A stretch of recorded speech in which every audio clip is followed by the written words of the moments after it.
Amigos se encontram para conversar sobre a arte de estudar os céus e explicar a Terra.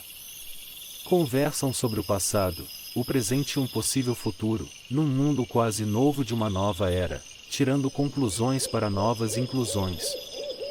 Dizem ouvir as estrelas, quando se encontram na lua cheia.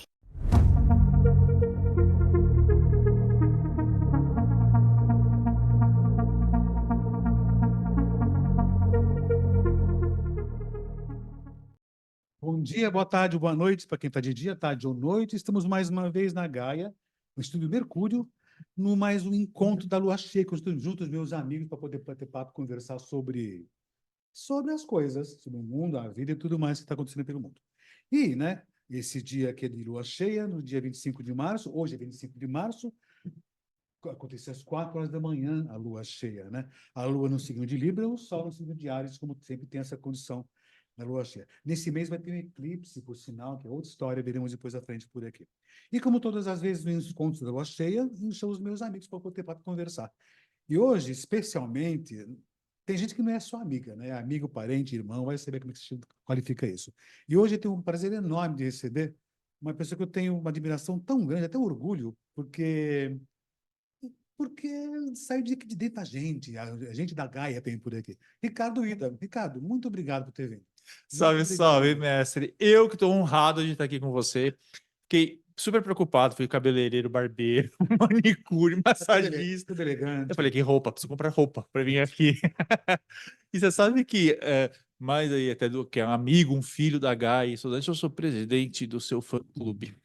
Fã-clube Obrigado. do Robson Papaléu. Pois é, eu sabia que tem alguma coisa. Você é o presidente, você faz as honras. Muito obrigado pelo tudo que você faz pela astrologia e pela torcida.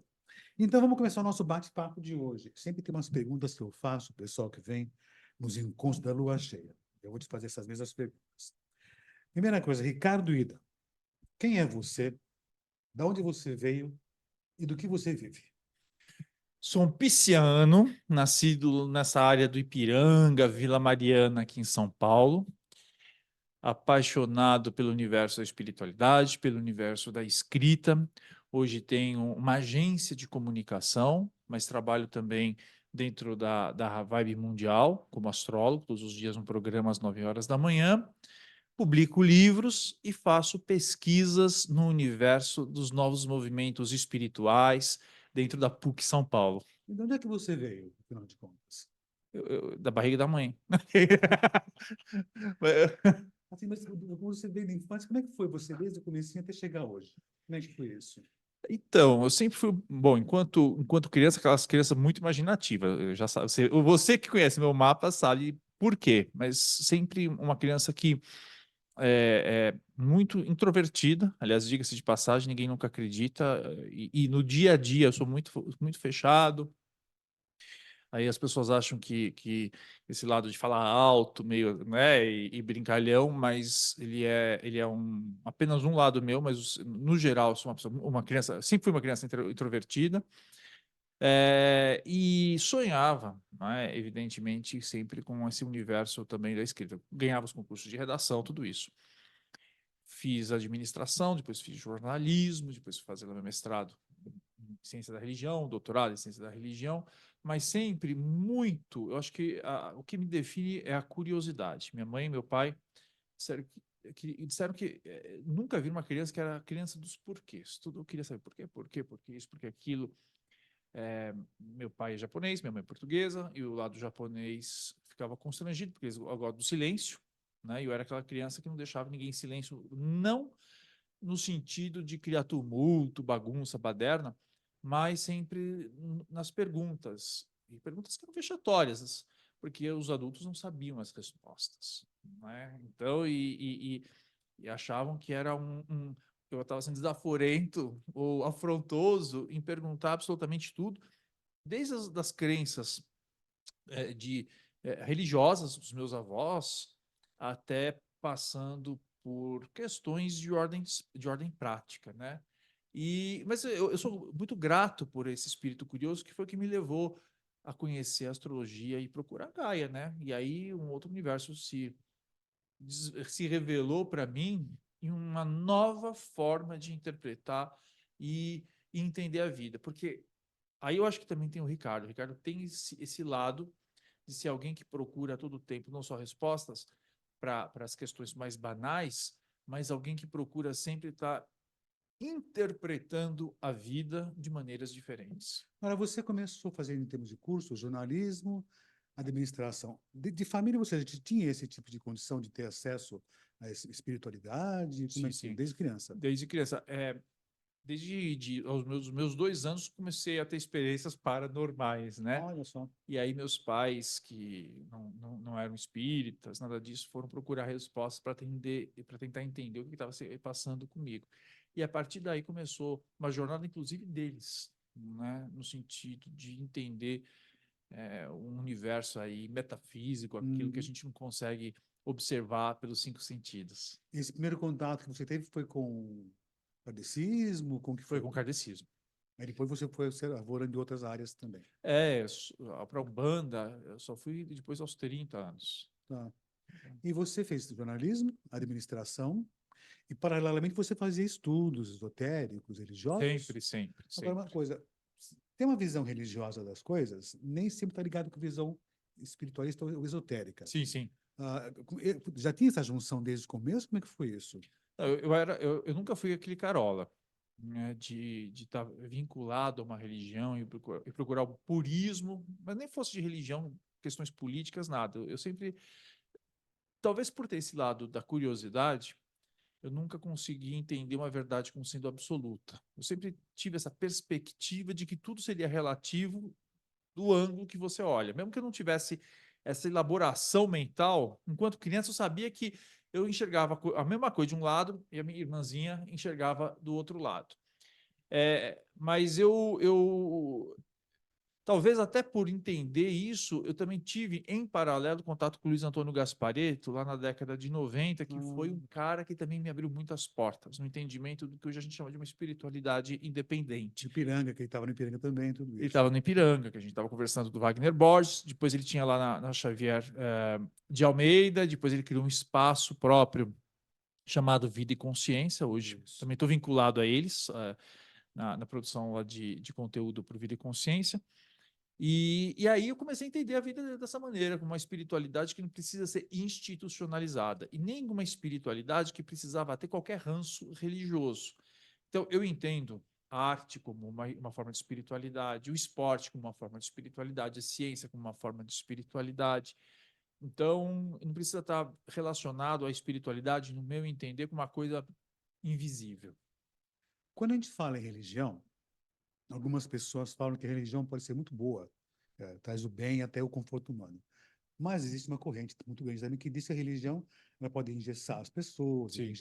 trazer até uma visão meio tacanha do mundo, né? Na sua visão, né, como seria essa condição? Que abertura que dá a religião, não só a espiritualidade. Quando eu digo religião é questão de dogmas. Uhum. Isso, de certo modo, controla um pouco as ações humanas, engessa ou liberta? Como seria essa condição? Eu acho que engessa, né? Até como cientista da religião, eu tenho essa perspectiva. O grande problema é que as pessoas dão uma importância exagerada à religião. E eu não estou desfazendo da crença de absolutamente ninguém. Mas a religião, ela é uma construção humana, como é qualquer outra construção. A linguagem, né? As artes, os esportes, isso não é algo natural. O que é natural é talvez uma busca por um entendimento daquilo que, repito, aquilo que a gente não consegue, a causa primária de todas as coisas, aquilo que a gente não consegue ver.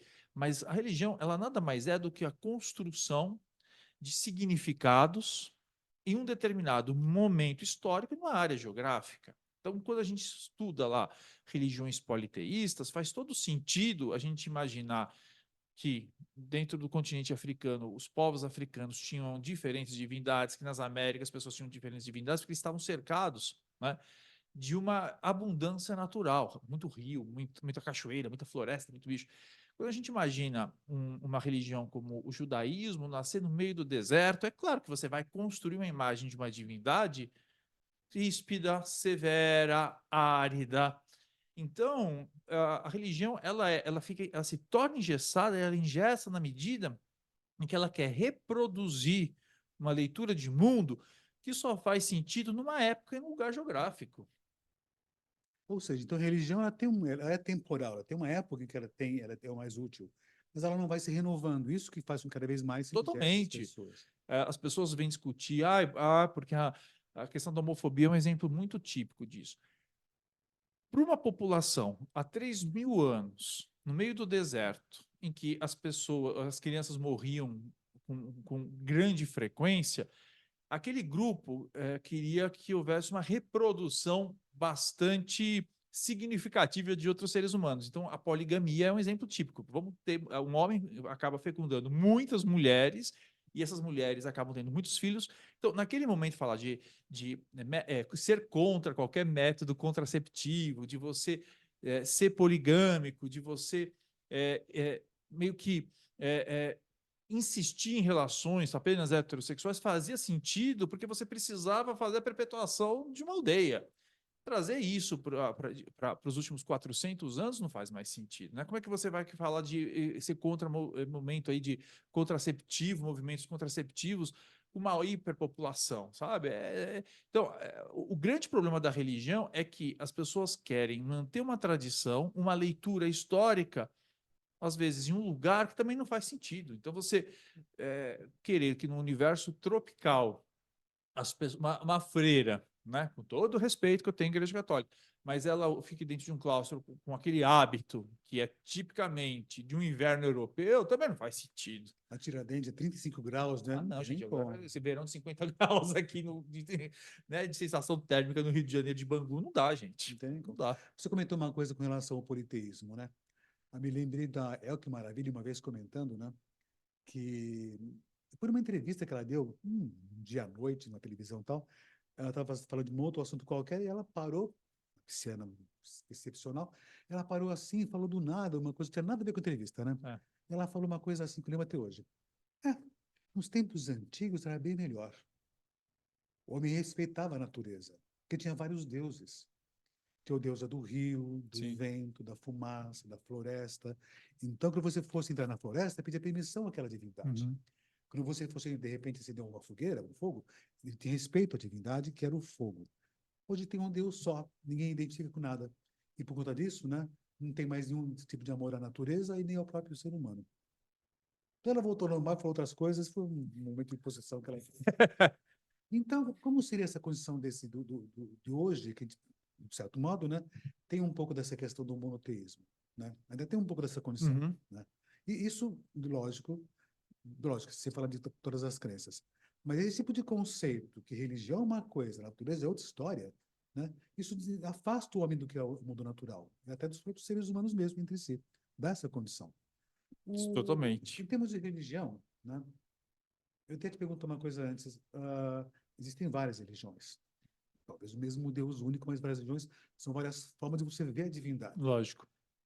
Existem novas religiões, né? Pelo que eu entendo, não tenho corrigido tudo errado, que você tem mais conhecimento que eu, a Umbanda é uma religião mais recente, Sim. que é do Brasil, por sinal. É. Né?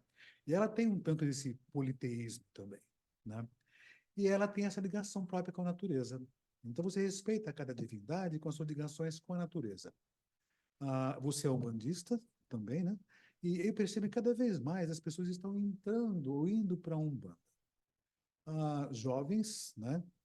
E às vezes eu fico olhando, tem o tal de jovens místicos também que vão para essa Sim, religião, o tem essa condição. gratiluz lá, O gratiluz jovem místico, né? Como você vê essa condição dessa uma busca de uma nova religiosidade e também outra condição?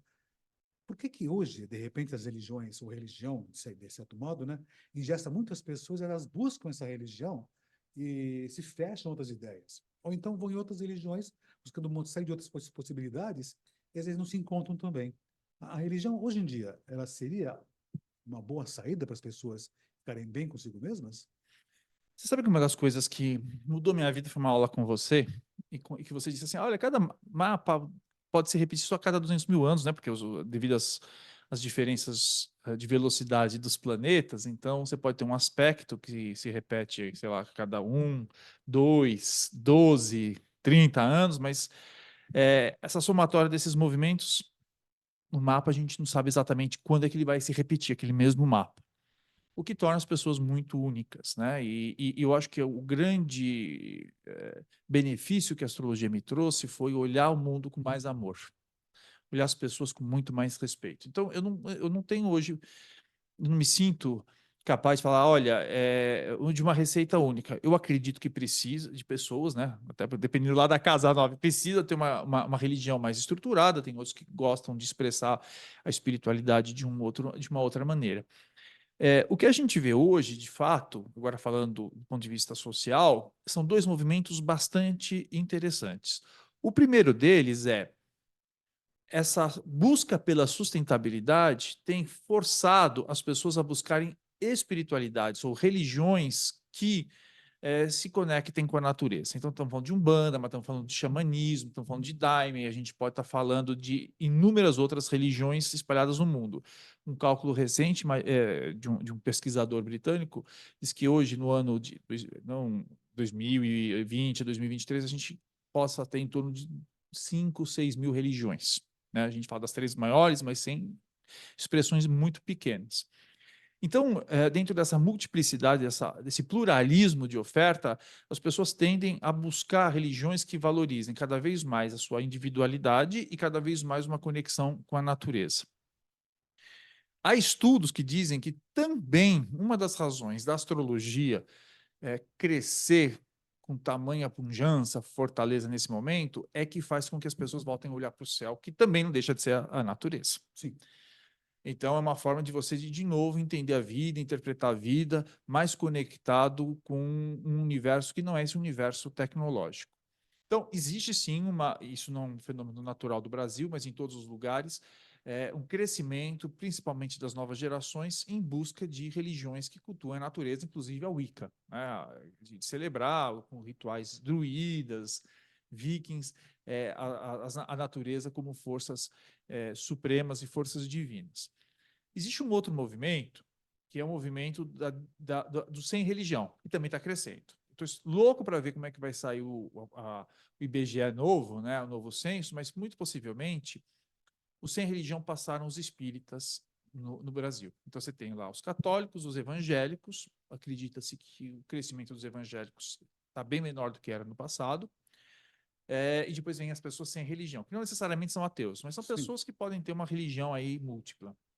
E depois vem os espíritas e as outras religiões. E o terceiro fenômeno é que existe sim um fundamentalismo também surgindo nesse movimento, mas um fundamentalismo como uma contraposição, como uma resposta a esses dois primeiros, né? Que é uma religião mais livre, cada vez menos institucionalizada, e também uma busca por uma natureza que, de certa maneira, acaba corroendo um sistema econômico atual, porque o sistema atual nosso ele depende de uma exploração, né, desenfreada dos recursos naturais. Então, o surgimento desse fundamentalismo religioso, ele vem como resposta a esse deslocamento de poder da instituição para cada um de nós e também de um sistema econômico que precisa se reinventar. E aí, essas religiões fundamentalistas, elas se baseiam essencialmente, que é o objeto de estudo até do meu doutorado, de uma negação da modernidade. A gente não aceita a modernidade. Essa modernidade ela não faz sentido para nós, porque não para nós, né? Mas para essas pessoas que assumem essas posturas religiosas fundamentalistas. Eles dizem: olha, isso aqui está uma bagunça na cabeça deles. Aonde já se viu lugares que não sejam definidos, né? Então, por parte desses movimentos, eles realmente se sentem tão deslocados e tão inseguros com a instabilidade que eles tentam se pegar a uma visão de um passado que sequer existiu. Porque a religião mudou. A gente não pode falar nunca de cristianismo, a gente tem que falar de cristianismos. E o catolicismo de hoje praticado no Brasil era diferente do catolicismo praticado há 100 anos atrás, há 1000 anos atrás, diferente do catolicismo. Então, só que as pessoas têm uma ideia, né, muito equivocada de um passado que era melhor, e acreditando resgatar tradições que não fazem sentido nenhuma. E aí, mesmo dentro do movimento neopagão, quer dizer, vamos imaginar como era o culto aos deuses romanos há 2000 anos. Ninguém sabe direito como é. Vamos fazer uma adaptação, porque a religião é isso. Não existe religião pura, não existe religião revelada. Eu insisto, religião é uma construção social e uma interpretação da realidade. E esse movimento muito ferrenho, fundamentalista, é tentar resgatar uma tradição que ninguém nunca viveu, que nem era assim. Eu tenho um monte de fundamentalista religioso, agora querem resgatar lá o Templo de Jerusalém, né?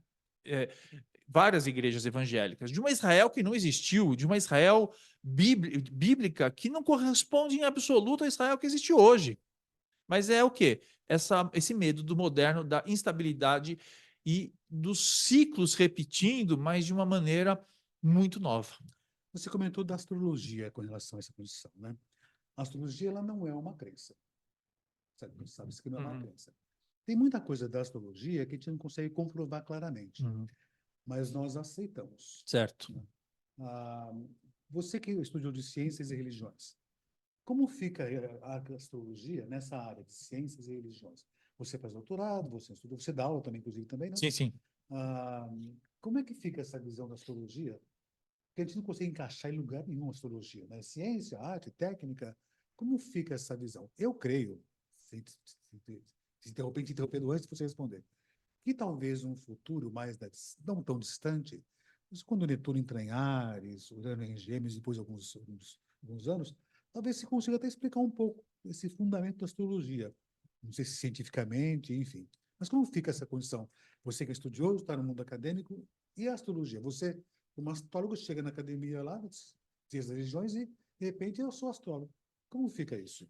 A gente entende a astrologia como um campo de saber, né? Um campo de saber que trabalha com padrões. E isso traz uma segurança, né, nas nossas pesquisas e nosso entendimento da realidade. Não é uma coisa aleatória e subjetiva, né? A astrologia, ela faz sentido na medida em que, a partir do conhecimento que até hoje foi produzido nesses 4.000 anos, você pode pegar um astrólogo na França, um astrólogo em Portugal, um astrólogo no Brasil, entregar o mapa e, a partir desse conhecimento, todo mundo consegue chegar a uma conclusão por conta de um código que foi construído a partir de repetição de padrão. Houve uma grande revolta, isso é interessantíssimo, no ano passado, com o livro lá, Que Bobagem, da Natália Pazmani, né, em que ela critica a astrologia, e os próprios acadêmicos, que são agnósticos, disseram a teoria dela está equivocada.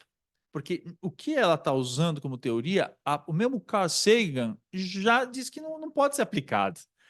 Então, a gente precisa entender que a ciência, diferentemente da religião, a ciência precisa ser superada de tempos em tempos. A religião que quer manter um estado, né, de não, eu sou assim, Gabriela, né, se nascer assim, vou morrer assim, e na verdade não morre assim, porque toda hora está se transformando. Mas a ciência, a dúvida é o motor principal da ciência. Então, a ciência, ela, não só em termos de conhecimento adquirido, mas em termos de prática, de método, ela precisa se superar de tempos em tempos. Então, hoje, você tem lá um problema em relação para considerar a astrologia como uma ciência, porque você não consegue identificar causas. A gente sabe que a coisa funciona, mas não sabe por que a coisa funciona direito. Né? O que faz? É uma interferência? Não, o que é? E por que hoje você não tem algumas questões que são impossíveis de serem reproduzidas. Então, tem uma limitação que não é uma limitação da astrologia, mas é uma limitação da própria ciência. Isso que fique claro. Né? Não adianta falar que o problema é com a astrologia. O problema é que nós não temos um método hoje que consiga dar conta de explicar a astrologia como uma ciência. Mas isso também não invalida, porque a astrologia não precisa da validação científica da academia para continuar existindo, porque ela é muito anterior, mas muito anterior à existência da própria ciência, como a gente entende. Eu não sou, pelo amor de Jesus Cristo, um negacionista. Eu digo, entre a fé e a ciência, corra para a ciência. Mas a gente precisa ter a consciência, de que a ciência, ela, e graças a Deus, né, ela é sempre superada, seja no seu método de praticar, seja no conhecimento que ela traz para as pessoas. Então, eu acredito que em algum momento a gente vai achar respostas. Por enquanto, a gente entende a astrologia como uma linguagem, né? Um campo de saber que ajuda a explicar a realidade. Agora, essa explicação que a astrologia dá, essa realidade, né? É, eu entendo, né? Que é a manifestação da natureza em si, né? Então, não que se devesse colocar a astrologia como uma ciência natural, Sim, mas essa condição de, como eu comentei com você, uma nova religião umbanda surgiu, e essa busca pela astrologia é essa busca da natureza, mais uma vez, se manifestando, sim. né? Então, eu não sei se exatamente... Eu sempre tive essa visão da astrologia como natureza. Eu tive bons mestres, né? Eu tive vários mestres, né? Que fui captando um pouco de cada coisa, né? E sempre tive esse conceito que a astrologia, você olha para a natureza, Sim, total. olha para o céu, vê as Perfeito. estrelas, mas aí o professor meu disse uma vez, o Álvaro, né? Ele falou o seguinte: olha as estrelas, olha o horizonte, mas olha para o chão também, né? Porque o chão, a terra, responde ao céu. Ele falava, a astrologia não está no céu, a astrologia está na terra, como de fato é mesmo, né? Ele falava, se você observa a terra, as coisas funcionando, quando nascem as plantas, nascem pessoas, né? Você entende que a astrologia ela tem esse funcionamento.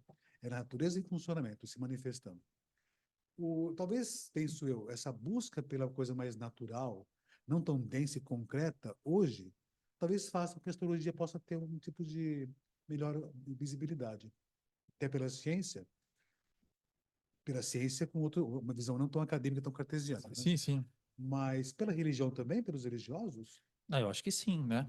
Eu acho, enquanto um campo de conhecimento, a religião ela precisa beber do campo de conhecimento técnico, científico, das ciências humanas.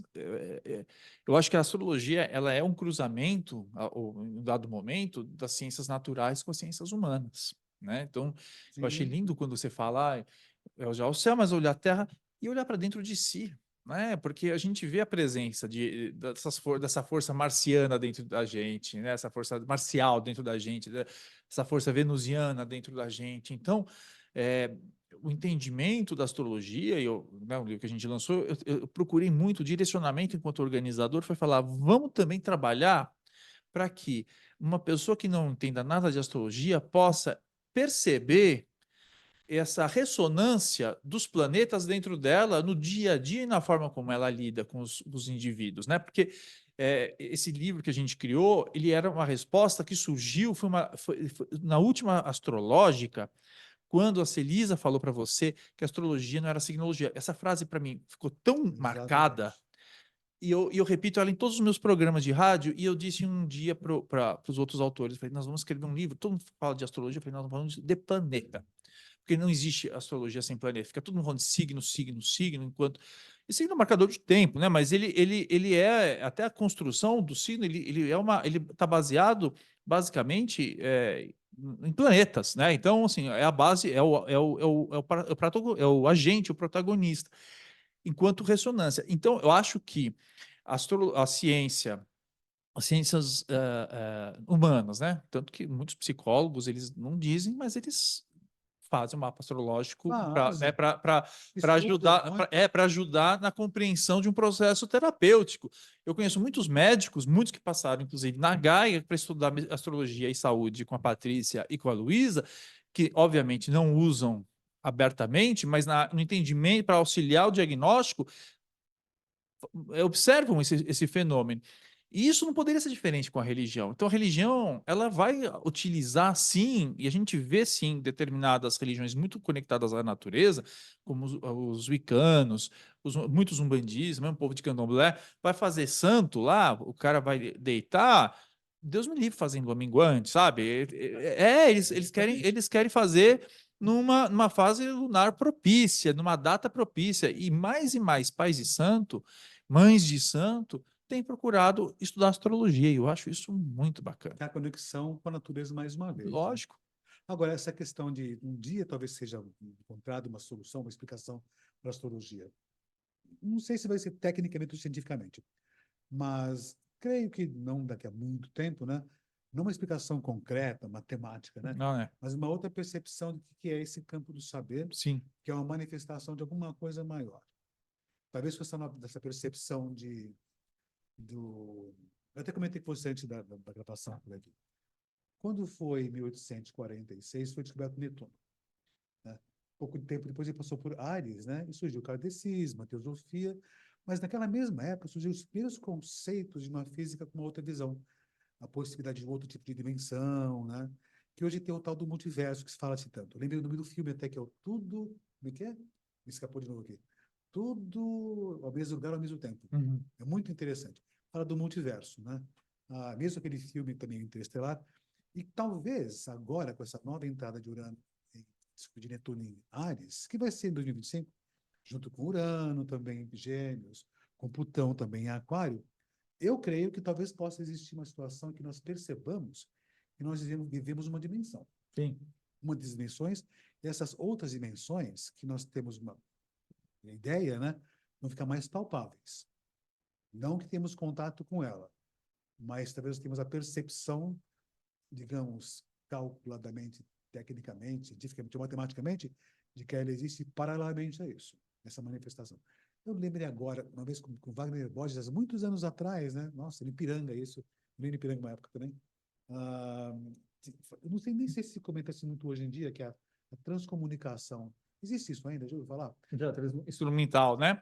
Eles botam lá o rádio, a Sônia Bota Rinaldi radinho fazia. lá. É. É um poltergeist. É um poltergeist. É. Qualquer coisa parecida com isso, né? E eu não sei se vai existir uma máquina que tenha essa condição, mas eu acho muito possível que tenha essa conexão desse outro mundo, dessa outra dimensão, com esse nosso mundo paralelo de cá. Que eu até penso também, vamos pensar assim, existe um mundo espiritual, então tem outras entidades ao redor por aí. Uhum. Talvez eu pensando aqui, essas entidades estejam nesse outro plano de fato mesmo, nesse outro verso que Sim. tem por aqui, né? E a astrologia talvez ela tenha permeie todas essas áreas, todas por aqui, no plano físico da Terra e nesses outros campos também de conhecimento do mesmo modo. Agora me diga uma coisa, você dá aula, né? Que curso você dá aula? Você dá aula... Na SPM. Que turmas você dá cursos? São cursos de extensão em marketing ligado a serviços e produtos. Então, e você que não é em ciência e religião, dá um curso na escola de marketing. Como é isso? Como você passa esse conhecimento às pessoas? Essa nova visão do mundo, como seria isso? Como é Não que é isso? existe a religião. Dentro do estudo da religião, tem uns estudiosos que eles são especializados em economia da religião. E economia da religião, não estão falando aqui de uma igreja ou de outra que cobra dízimo, doação, Sim. nada disso. A economia, a religião, ela é um serviço, vamos falar assim, para ajudar o homem a, de um jeito ou de outro, lidar com as suas angústias, tudo isso. Só que, quando eu falo de economia da religião, as pessoas escolhem religião a partir de uma lógica de mercado, que é assim: o quanto que a religião exige de mim e o que eu tenho de retorno da religião. Ponto, né? Mesmo que esse retorno seja um retorno depois da morte, que você não sabe se depois não vai ter PROCON para você reclamar se a coisa foi entregue ou não foi entregue. Verdade, tá certo. Mas, basicamente, a religião funciona dessa maneira. As pessoas elas migram para uma religião se essa religião não for muito custosa para ela. E se aquilo que a religião promete acaba, de certa maneira, valendo a pena o sacrifício que ela faz. Então, esse tipo de entendimento, ele que serve para uma academia de ginástica, que serve para o iogurte que você vai comprar, que você vai usar para uma escola, que vai usar para um livro, ele se aplica à religião. Então, a SPM, ela entendeu que no Brasil existe o brasileiro, até pelo mapa astrológico do Brasil, a gente entende que o Brasil Por que o Brasil é tão místico, gosta tanto dessa coisa dessa religiosidade? E o Globo publicou lá que hoje a gente tem mais templo religioso, somando todas as denominações, do que escola e hospitais juntos, o que é um problema, mas enfim. Então, veja o tamanho do mercado, né? São mais de 30 templos, igreja, tudo misturado, que surgem diariamente no Brasil. E surge de uma maneira muito desorganizada. Então, a SPM resolveu criar um curso que pudesse ajudar todo mundo que quer ingressar nesse universo religioso, místico, esotérico, a montar aí a sua organização de uma maneira muito mais racional. Então, nesse curso vai desde dono de editora, de loja de umbanda, de igreja evangélica, de quem faz lá óleos aromáticos, junta tudo para entender qual é a lógica de um serviço cujo benefício ele não é tão medido quanto, por exemplo, uma academia de ginástica. Você foi lá, você consegue medir as suas medidas, o seu peso, se está melhor, se não está, né? Então, mas esse serviço espiritual, religioso, esotérico, místico, ele não consegue ser medido. Então, como é que você constrói uma marca, como você constrói o seu empreendimento, mesmo que ele não seja lucrativo, que ele não tenha fins lucrativos, de uma maneira racional. Então, é basicamente esse tipo de ensino que eu dou lá na SPM. Então, curso de extensão universitária, né? Voltar a essa área. Voltado para essa Vou área. fazer esse curso um dia com você, certamente. Ricardo, voltando à astrologia, que é nossa paixão de fato mesmo. Você atende a astrologia? Como é que funciona isso? Atendo. Atendo cada vez menos por conta dos outros projetos que surgem na minha vida, né? E eu também tive um dos seminários que a Gaia organiza, que também, as duas coisas que me alimentam muito o meu intelecto e a minha percepção de vida é a astrológica e os seminários de verão. E teve um que a gente discutiu sobre o papel de que cada astrólogo pode ter dentro desse universo. Tem uns que vão ser professores, tem outros que vão fazer o atendimento, tem outros que vão criar mandala, vão criar joias, né? Tudo a partir dos conhecimentos astrológicos. O meu papel, eu me coloquei no papel de um divulgador da boa astrologia. Então, o meu foco hoje é ajudar que o bom conhecimento astrológico e as pessoas que realmente constroem esse saber como você possam chegar em lugares mais distantes possíveis. Então, eu uso todas as plataformas de comunicação para entrevistas, para trazer informações. Então, eu tomei para mim que a minha astrologia seria aplicada em levar informação para o maior número de pessoas. O meu programa fala com mais de 70 mil pessoas, né, por dia. Então, e pessoas que ainda acreditavam naquelas lendas urbanas, né, Muitas. De ano Saturno regente do ano, de inferno astral. E é engraçado porque a gente precisa ficar todo dia repetindo a mesma coisa, né? E o meu papel está nesse. Então, eu até atendo astrologicamente, mas muito menos do que eu queria, porque eu não tenho tempo. Bom, você é um grande divulgador de astrologia. Lembrando, você está todo dia na Rádio Mundial, Vibe Isso. Mundial, que é 5,7 95,7, né? FM. Todo dia às 9. Às 9. Mas como esse podcast passa no mundo inteiro, as pessoas também podem ver o programa Verdade. lá no YouTube da Vibe Mundial, né? O canal YouTube da Vibe Mundial. Inclusive, tem muitas entrevistas com Robson Papaléu, Luísa Papaléu, Sempre é um prazer. lá, que são muito vistas sempre. E também no aplicativo da rádio, né? Porque fala também com muita gente no mundo inteiro. Você lançou recentemente mais um livro, né? Junto com algumas pessoas também, todos Seu astrólogos. netinho, é o seu neto. Pois é, né? Porque depois, no dia do lançamento, né, eu estava lá no fundo do auditório, olhando assim, tava você conversando, estava todo mundo conversando e tal. Aí veio o Titi Vidal também conversar. E eu olhei e falei, gente, esse pessoal todinho passou por mim. Eu fiquei tão Tudo orgulhoso. formado por Fiquei você. todo muito orgulhoso que vocês estão. Já falei isso uma vez, né? Eu fico muito feliz que eu tenho certeza que a astrologia está garantida, que vocês vão divulgar cada vez mais a astrologia adequada, né? Mas você lançou mais um livro, junto com o povo também da Gaia também, que é Os Planetas na Astrologia. É. Muito bom, por sinal, já li todinho ele também. Mas você tem outros livros também, Tem. que o nome dele qual é? Um é o Laroyer, sobre Exus e Pombagiras, o outro Guia para quem tem guias, que é Isso. para desmistificar a Umbanda. Estou lançando um sobre rituais online, mas é um livro técnico, não é nada de... Ele é um estudo sociológico sobre essa vida espiritual online. E tá vindo mais um que aí eu só conto para você e para o povo que ouve a sua audiência, que é um sobre a rota da Maria Madalena no sul da França, através aí da história. É um romance para o segundo semestre. Ah, que ótimo. Eu quero ter exemplar com certeza. Outra questão, todos esses livros, né, você também tem um guia Aqui é a guia para Guia quem para tem quem tem guia, né? guias. Ah, nessa questão da Umbanda, né? Eu sei que algumas pessoas que estão, como você também, e outras que estão ligadas na Umbanda, até gostam, até adotam a astrologia. Sim. Já vi pessoas que condenam a astrologia, né? Você conhece pessoas nesse sentido que condenam a astrologia na Umbanda, que eu até achei estranho. Por que você condenar? Porque não é uma linguagem adequada para a Umbanda. Eu achei esquisito, achei estranho. Porque, ao meu ver, né? Lógico, a Umbanda tem um tipo de conceito, mas está ligado com o que é a natureza, né? São vários deuses, divindades, mas tem essa condição de ligação.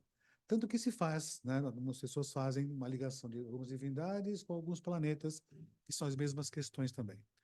Existe essa conexão?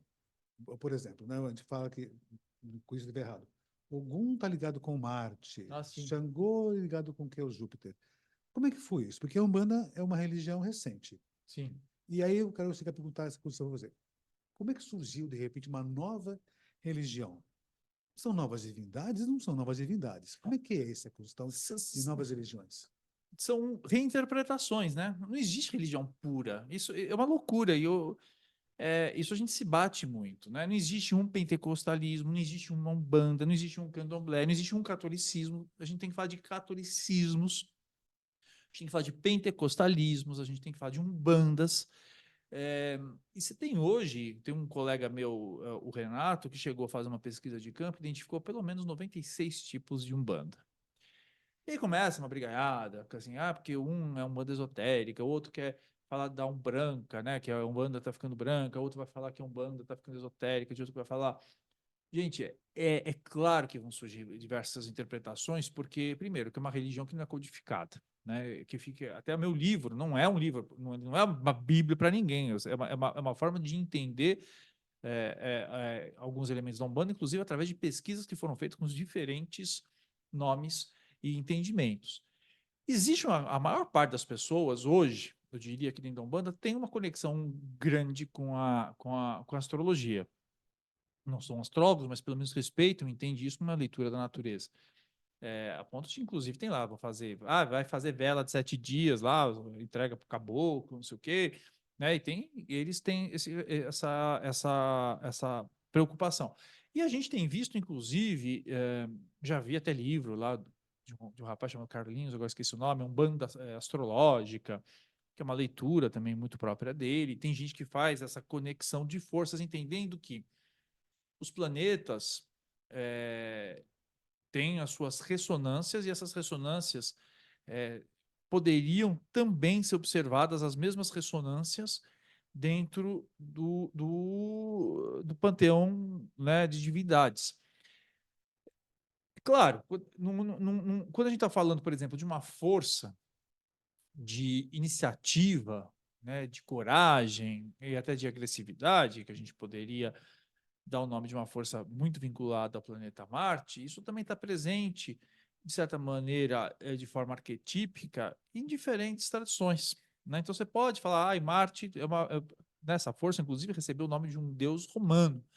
Mas vamos imaginar que, sei lá, há 2.000 anos, 2.500 anos, os romanos tivessem já tido contato com as civilizações subsaarianas e tivessem mudado, como eles fizeram com Ísis, né, que foi uma mistura greco-egípcia-romana, e chamar essa força de Ogum. Quer dizer, é possível a gente traçar um paralelo.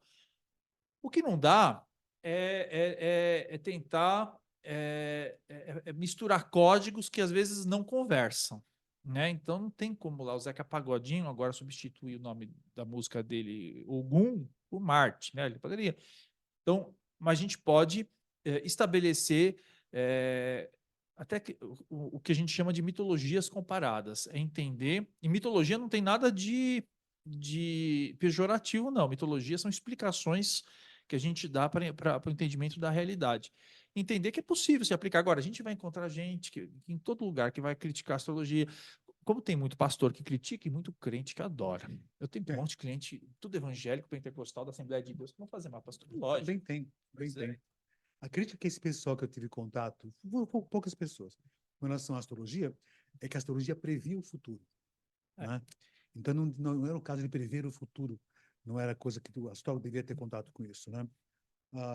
E sim a orientação de uma entidade. A Nádia, colega nossa, está sempre por aí, por sinal. Foi embora antes, que coisa, Pois né? é. Mas está por perto por aí também. Me falou uma vez o seguinte, né? Que a diferença que tem, né, de um caboclo para um oraculista, né? É que o oraculista, ele consegue, ou perceberia, como seriam as tendências do futuro. Já uma entidade, como um caboclo, ele te aconselha só. Ele Sim. não vê o futuro, né? Então, quando esse pessoal comentou, até lembrei disso, né? Estão criticando, de repente, que não deve se ver o futuro, mas aconselhar o presente, né? Tanto que a Nádia falou uma vez comigo, né? Ela falou, vai num caboclo, vai na entidade, né? Para pedir conselho. Agora, quer ver como é que pode ser o futuro? Vai no oraculista. Né? Eu sempre segui mas, apesar que tem uma coisa, uma vez eu fui uma entidade, que eu sempre vou do lado de lá, ele me falou, vem aqui, eu vou te dar a melhor solução para você fazer as coisas. O que vai acontecer por sua conta? É você que toma conta da sua vida, né? Então ele tem essa condição de dar o aconselhamento, né? De modo mais amplo, certamente. E esse aconselhamento, porque ele está numa outra dimensão, que ele Sim, percebe sim. tudo isso certamente por aqui. E é interessante, né, que uma vez ele me perguntou, esses seus rabiscos aí, né, que você faz, né? Esses seus rabiscos aí, né? Esse rabisqueiro. Esse rabisqueiro que você faz por aí também é para ajudar as pessoas, não é? Falei, então continua, né? Continua, né? Você vê coisa que eu não consigo ver. Mas pergunta para mim antes. Então é interessante esse tipo de visão. De uma entidade que está do lado de lá, dessa outra dimensão, que um dia a gente vai ter contato talvez mais perto, até poder a gente ligar um aparelhinho, mandar um WhatsApp, para esse outro lado por aqui. Ricardo Ida, nosso tempo está acabando. Queria ficar horas conversando com você. E faremos mais horas certamente por aqui. Mas só uma pergunta. Os tempos vão passando, a gente vive a vida. Uma situação que te marcou nos últimos tempos, uma notícia, uma situação qualquer que deixou você mais pensativo. Uma notícia de jornal, uma coisa qualquer. Que marcou. Foi uma conversa com você, né? Que conversa? Do robô da Tesla que bateu no. Não Lembrar é? disso? Eu tô encafifado com essa história. O que nos espera, né? Nessa conjunção de Marte com Urano, né? Mas eu também, aliás, os próximos tempos, eu fui aluno da Nádia, né? Eu fiz astrologia esotérica, astrologia kármica aqui com ela. E eu lembro, você já tinha cantado a bola lá em 2016, depois todo mundo falava do tal do 2020. E eu também estou muito intrigado. Primeiro, e principalmente, não só com os movimentos agora de Plutão entrando em Aquário, mas também, né, do Urano entrando em Gêmeos e o Netuno em Áries. Eu não sei o que a somatória, né, desses cenários. Mas quando você me trouxe essa informação do robozinho que bateu lá no funcionário da Tesla, no engenheiro da Tesla, eu acho que isso fala bastante, né? Fala bastante de Plutão em Aquário, eu acho que isso fala do Urano, como é que. Tá meio. Eu acho que é um fato aparentemente cômico, não para nós, mas para o coitado que levou a pancada do robô, mas eu acho que ele traz aí alguns pontos de reflexão bastante importantes sobre inteligência artificial, sobre tecnologia, e que eu acho que a gente vai poder ter muita resposta observando, interpretando o céu. Eu até me lembrei do filme, dois filmes, livros, aliás, né? Eu, Robô, do Asimov, né? E o filme, a série Terminador do Futuro, né? Eu fiquei pensando, meu Deus do céu, até que ponto nós poderíamos controlar a ciência ou a ciência vai tomar um corpo próprio e nos controlar também, né? Me diga uma coisa, de notícias essa que um filme que te marcou, que você pode, de repente, passar para nós essa informação, um filme interessante que ficou marcante na sua vida até hoje. Sempre tem filmes interessantes. Eu gosto muito daquele que você sugeriu também, né? Eu sempre uso você como referência, né? E aí ia ficar chato, porque nas outras entrevistas que eu dou na TV, no podcast, eu falo do que você me fala, agora eu tô falando de você, das suas referências que eu uso. Mas aquele Intergaláctica, né? Como é que chama? Eu sou ruim para Interestelar. Interestelar. Eu acho que aquele é um filme também bastante interessante para a gente pensar, porque a forma como ele é construído, as teorias que também ele traz como objeto de reflexão, eu eu comecei, né, esse papo nosso contando que eu sou muito curioso e muito, eu fico muito intrigado da forma como as pessoas interpretam a vida, como elas criam teorias para explicar as coisas e como é que essas teorias elas têm validade ou não a partir de repetição de padrão.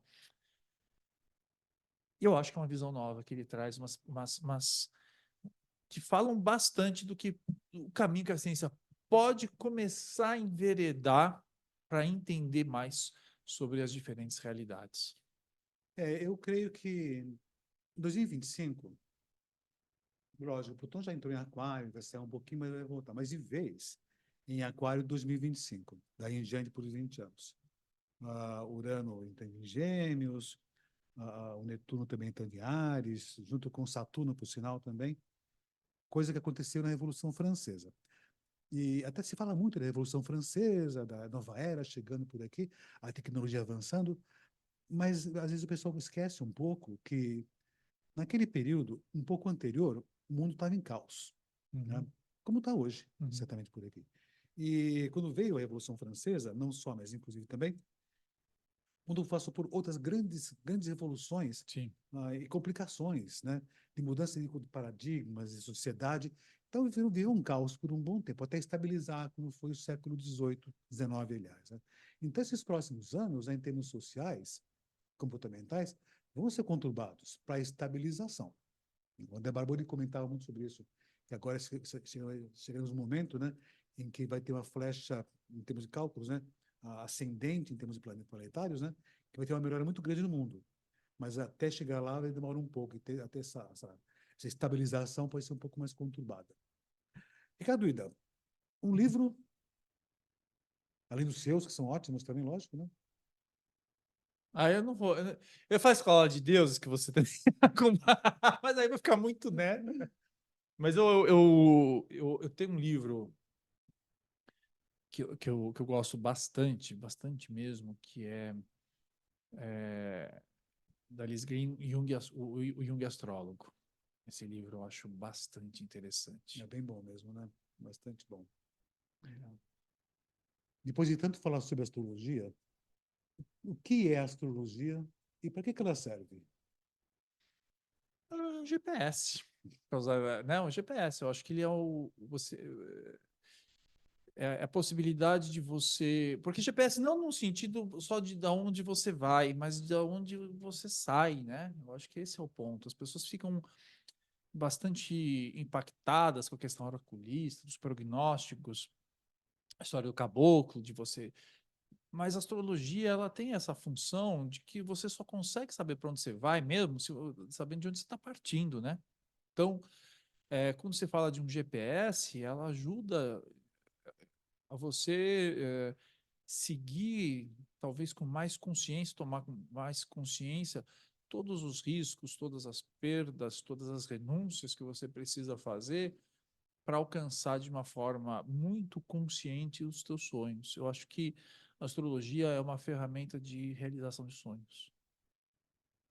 Ricardo Ida, me diga uma coisa. Aonde é que você quer chegar, afinal de contas? Eu quero chegar na realização do meu sol, né? Eu quero. Não me acho um pisciano. Eu tenho um lado, às vezes, né, esses lado pisciano de uma muito intuitivo, mas eu acho que eu quero aprofundar e desenvolver mais esse lado pisciano, luminoso. Eu acho que é outra lição que Patrícia Boni uma vez me disse. A gente tem que sair da nossa lua para alcançar o nosso sol e sair do nosso ascendente para o nosso meio do céu. E eu acho que é isso que me orienta na vida. Que ótimo. Está aí, vou junto com você, Eba, tá aí eu bom? estou em ótima companhia, com Ah, ótimo esse Cicerone. Ricardo, muito obrigado pelo nosso grande bate-papo por aqui. Eu que E agradeço, vamos mestre. conversar muito mais vezes, certamente, no futuro por aí. E muito obrigado, Em, fico muito em honrado. outras luas cheias. Você sabe que eu amo vocês todos aqui. Nos amamos, então. Eba. Muito obrigado. Um brinde. Ajuda. Bebum. Bebum já tá aqui.